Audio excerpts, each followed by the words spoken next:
Okay, two things. I feel like I have to acknowledge that my hair is very dry and my balayage has grown out severely. I'm working on it. I'm getting there. I'm using new products, looking into hair ideas. Anyways, the other thing is I'm so behind. Episode 3 of Jane the Virgin is tomorrow, and I'm so behind. I had this idea to do the Jane the Virgin recap thing, and yeah, I posted episode 1 like a week late, so that's helpful to anyone who wants to watch it. Then I thought, okay, I'm gonna like hurry up and edit episode 2 right after I finish episode 1, like editing episode 1. Didn't get to do it because I don't really have like a recording or editing schedule. I don't even know if I'm looking in the right place. I don't have a like dedicated recording and editing schedule because this is just like something I do on the side for fun. I just enjoy editing, not so much the video part, but I like operate around my kids' schedules. So right now I'm like out of breath because my one child's napping, 2 are at school. So I'm like, what can I get done while this is happening? So what happened was I watched Jane the Virgin, I waited until my kids went to sleep, recorded my recap, didn't look back at it for like, again, 4 days. I finally decide, okay, I gotta sit down and do this. If I'm gonna stay committed to this, I'm gonna do it. I finally decide to go in and edit episode 2, and I realize that the mic on my phone is broken. So there's something wrong with it when I put it in like selfie mode to do videos. And I learned this after my children and I did this candy video that my daughter was wanting to do for like weeks and weeks. So that's cool too. We just ate a bunch of candy for no reason. But anyway, well, I guess who doesn't like candy? But there's always a reason to eat candy. But anyway, we tried like a bunch of yucky candies for no reason at all because it's just all garbage. I realized that when it's in selfie mode, the microphone doesn't work. I don't know what happened. If I got water in, I don't know what I did. I don't know. And so it's all staticky and it cuts in and out. So it's like normal volume and then like super muffled volume, and then there's like crackling and then there's static. So if you know what that's about, or if I can fix it, let me know. All 2 people that watch my video. Mom, do you know how to fix phones? Okay. Then of course I messaged my sister because like that solves every problem in the world, and I'm like, what are you gonna do on my phone?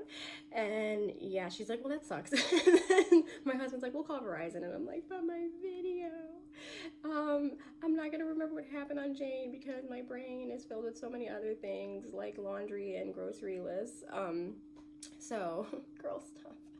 First I thought, oh, I'm gonna have to like put my phone this way, and yeah, like my case is crap right now, but I was like, oh, I'm gonna have to put it this way on my freaking tripod and act like it's 2010, and then like look around and see if I'm doing it right. And then I remembered, oh, my son has a pretty nice iPad, so hopefully I'm not like cockeyed and looking in the wrong area like this whole time. I'm gonna have to go back and look. Hello. But yeah, I was like, oh, maybe I can like go over what happened in Jane the Virgin and then do it again. So it's like completely natural. Guess who had the iPad upside down looking in the wrong direction? Okay, so George starts moving in. So the episode starts off with Jorge moving into Alba's house as Jane is moving out because she's getting ready to move in with Raph and Mateo.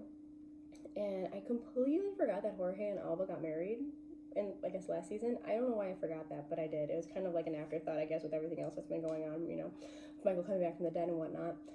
So Alba, of course, has feelings for Jorge, and Jorge, like, is like, yeah, this is a business arrangement. Don't catch feelings, girl. And so we'll see what happens with that, though.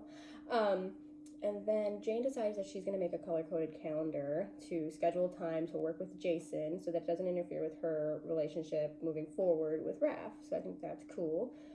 She goes to help, well, Jason appears at a bad time, and she goes to help him move into his place at the Marbella where he's going to be living with this dog. And it's weird because Jason and Petra have this, like, well, it's mostly Jason. He, like, eyeballs Petra again, like, checks her out. He did it in the last episode, too. I don't know if they're going to explain that or if that's just, like, for comedic reasons. I don't know if that's just supposed to be, like, a silly moment where, like, of all the people, he's checking out Petra.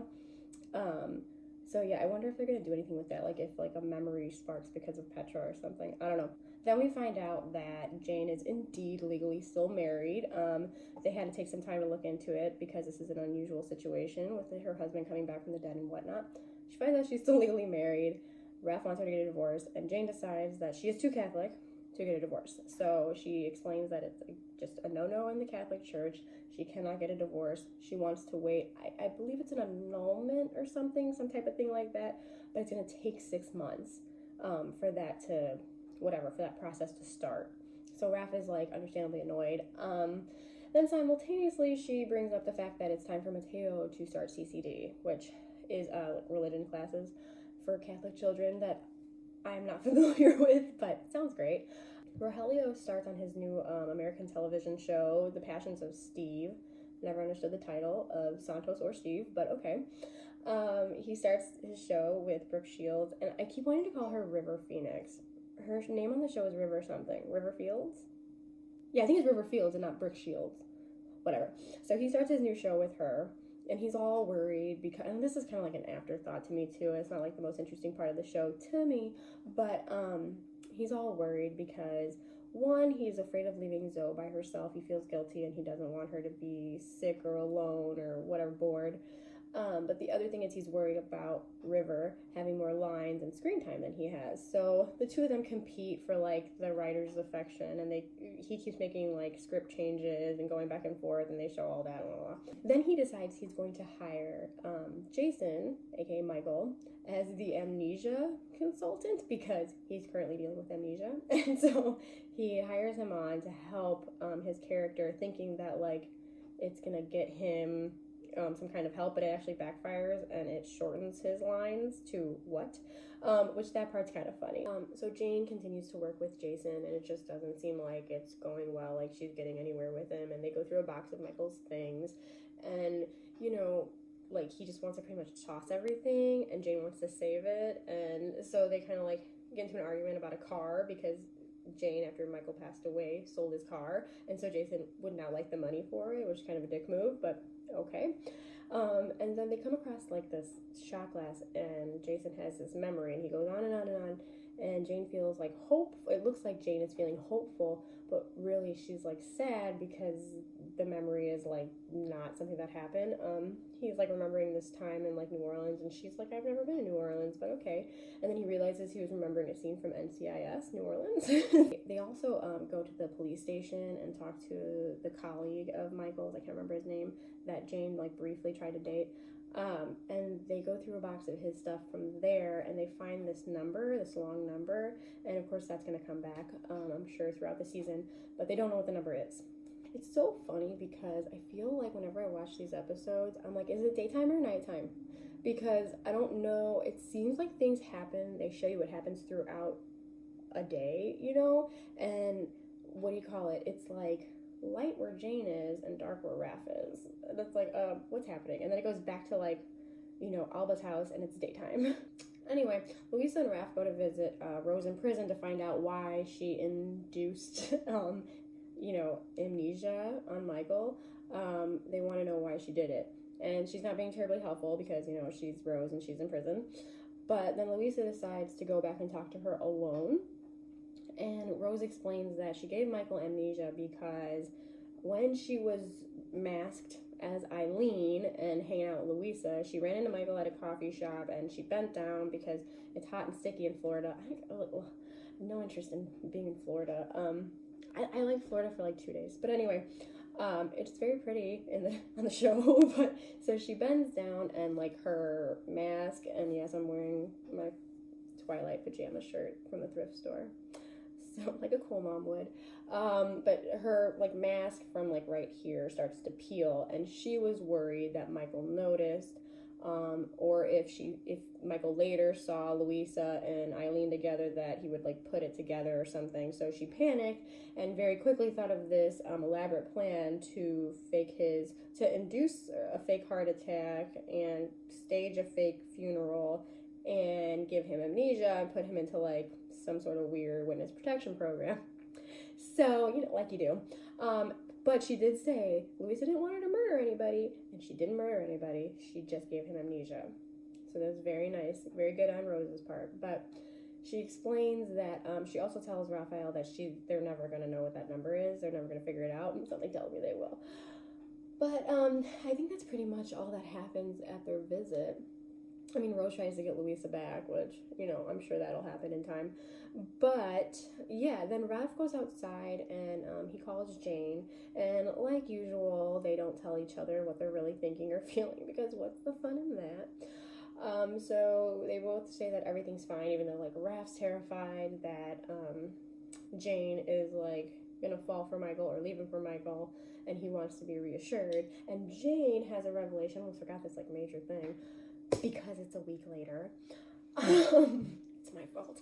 But, so I, like, completely forgot that Jane has this revelation when Michael has his, like, or Jason has his, whoopsie-daisy pretend, memory come back to him about New Orleans that never actually happened.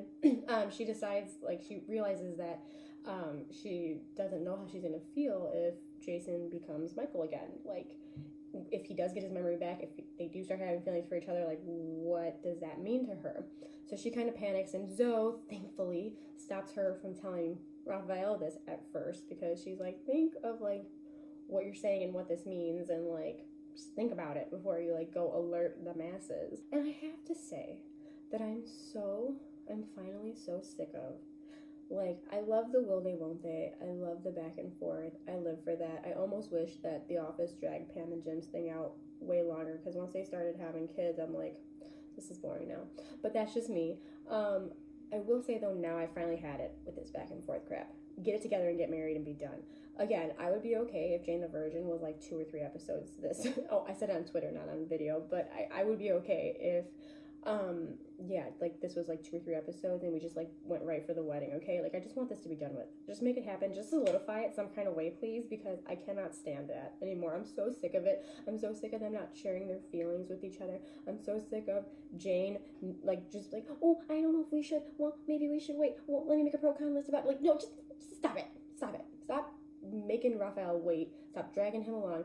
Stop it. I'm so sick of it now. I'm so sick of it. And, like, damn. I have to keep going back and deleting things and redoing them because I'm just remembering all these things because I'm a week late. So Jason shows up at Alba's house, you know, where Jane is still, I guess, staying. So he shows up at Jane and Alba's house and he tells Jane, like, I'm done with this. I don't want to do this anymore. I don't want to, like, review things and do your flashcards and crap, right? And he says basically, like, he is tired of disappointing Jane. And he's like, you know, I can't remember things. I don't know if I'm going to remember things. Every time I don't remember something, you're upset. You won't let me do what I want with my old things. So he's like, I'm just kind of done with this. I don't want to deal with it anymore. And Jane has a conversation with Alba about it. And Jorge actually is helpful here and says, no shade, Jorge. And he says that, you know, because he doesn't know who Jason was before being Jason, he's like, I kind of just take him for what he is and just talk to him and treat him like a person. So Jane has this revelation, like, yeah, that's what I need to do. I just need to accept you as Jason and see what happens, right? So Jason tells Jane that he's got this, like, new hobby and she won't believe what it is. And he takes her line dancing. And I will say, he looks very silly with a Stetson on. I'm assuming that's a Stetson. And I will say, I believe Michael as Jason. I have been okay with the, like, howdy man, like, okay, I buy that. What I don't buy is Jason as a line dancer. Does that make sense? So if Jason is now, if Michael is now Montana Jason, cool. He at least stays within that accent. He doesn't break his accent, because that's horrible to watch when someone's accent continuously changes.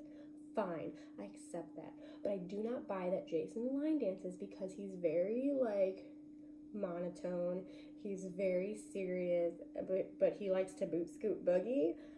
Probably not, but okay. So they go line dancing, and then in this, like, totally unnatural time, even for the show, there is nothing that leads up to this to me, but he decides to kiss Jane. And it's like, where the hell did that come from? You've pretty much been, like, totally annoyed with Jane, have zero interest in, like, dealing with her, and then all of a sudden, you guys are like, burp, burp, do-si-do, and now you want to kiss her? I don't understand. I'm like, okay, well, whatever. I guess he saw a different side of her briefly for 2 songs, and he's like, yep, this is my wife. And so she's like rightfully upset and like, why the hell did you do that? And so she kind of scolds him for doing that, and he's like, but you're my wife. And it's like, okay, like, easy.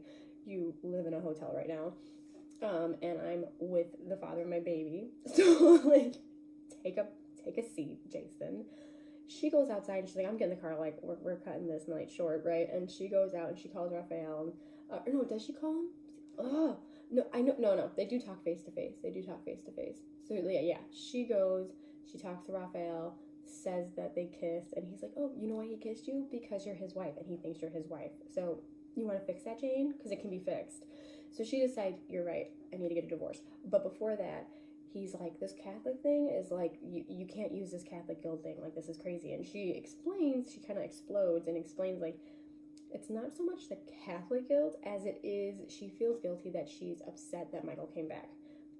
Boom, thank you, because me too. She was like, I finally got it together and created Jaffael, finally, right? And then here comes Michael and just messes it all up. And so she's like, I'm upset that he's alive. I don't want this. Like, this is like, it's like making things messy, and she doesn't want it messy. So, after that, then she decides, like, yeah, you're right, I'm getting a divorce.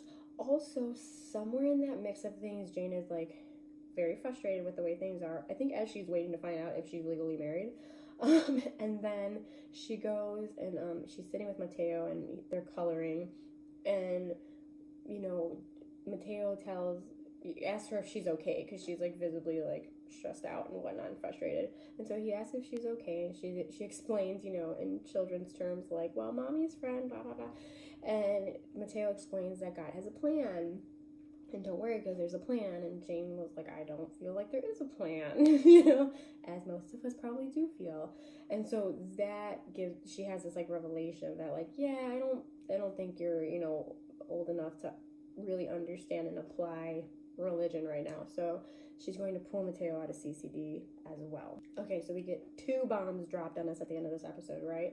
One is that one of Rose's minions, this guy that we saw in the group, like one of her Charlie's Angels that she was talking to in the last episode, we find him appear at Luisa's door. I don't know where I'm looking. I'm so sorry.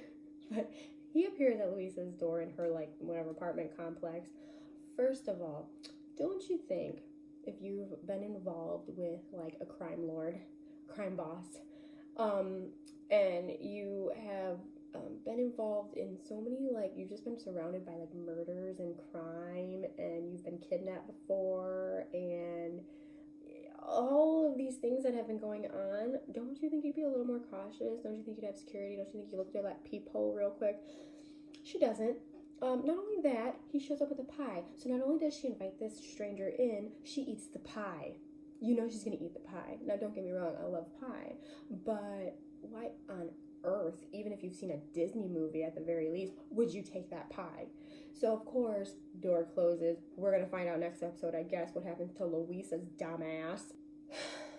And then Jane shows up at Jason's apartment, and I guess somewhere in the mix, he got divorce papers, right?